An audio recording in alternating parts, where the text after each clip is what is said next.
have been claiming for, well, in some cases for centuries. This is the Topkapi manuscript. It's there in Istanbul.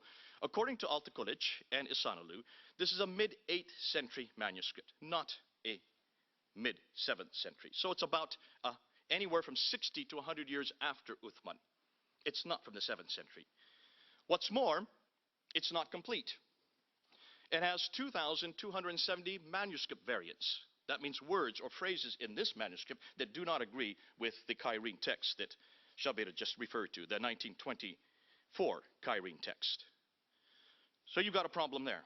This cannot be Uthmanic. It's from the wrong century. It's much too late.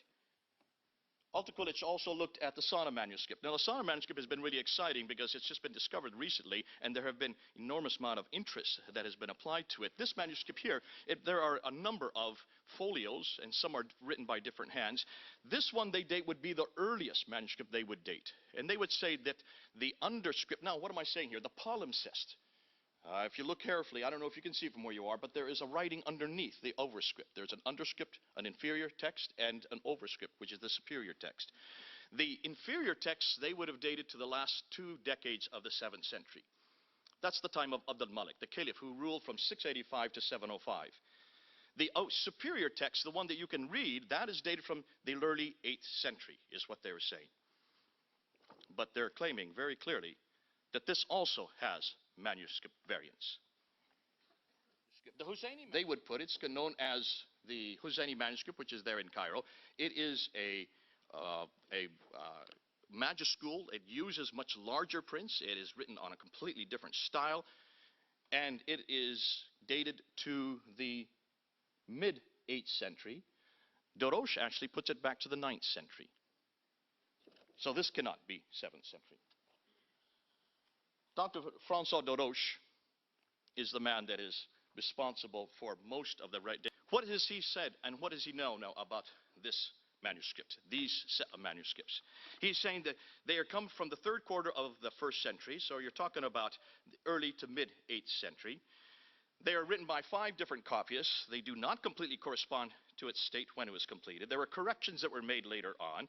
When comparing with the Cairo edition, the 1924 edition, they have many words turn out to be different in different way. They're written in a scriptive defective. The manuscript disagrees with the Cairo canonical system in 93 places. Later hands modified this verse markers through erasures and additions.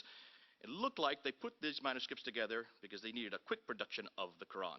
That was his conclusion. Then when we get to Mat al-Quran that you're talking about, that you're referring to, that is exactly the same as our 1924 edition. It only goes up to Surah 43. I don't know if you knew that. There's 114 surahs in the Quran. It's not in, it only contains 53% of the Quran. So how could it be exactly the same as our Quran?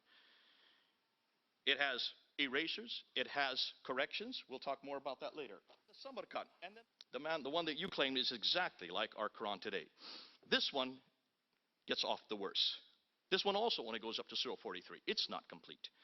What's more, it's full of errors.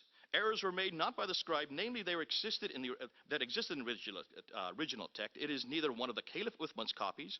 It is dated to the, in his case, mid-8th century, not even the early 8th century.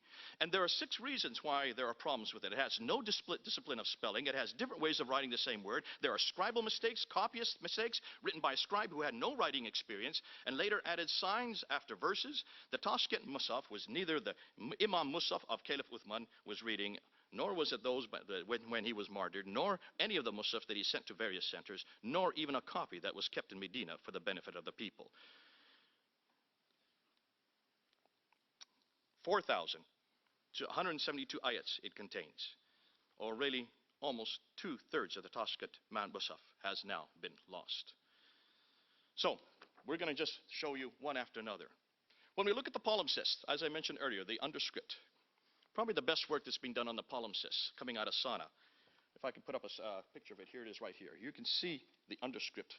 Those of you who are at the front benches can see it. God bless you for coming to the front. When you look at the underscript, you will see it does not agree with the overscript. When they put it under ultraviolet light, they have now found that it's actually 2 different scripts, showing that there's an evolution between the last 2 decades of the 7th century and the first 2 decades of the 8th century. There's an evolution in those 10 to 20 years. According to Sadeghi and Gudazi, it is clearly this falls outside of the standard type text and is from a different textual edition completely.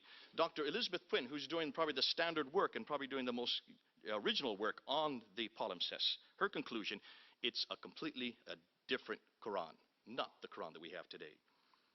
Bonham and Fogg's palimpsest. When you look at Bonham and Fogg's palimpsest, you can find it has omissions, different words, word sequences, orthographical variants, reading errors, and corrections. Certainly, this is not a complete text.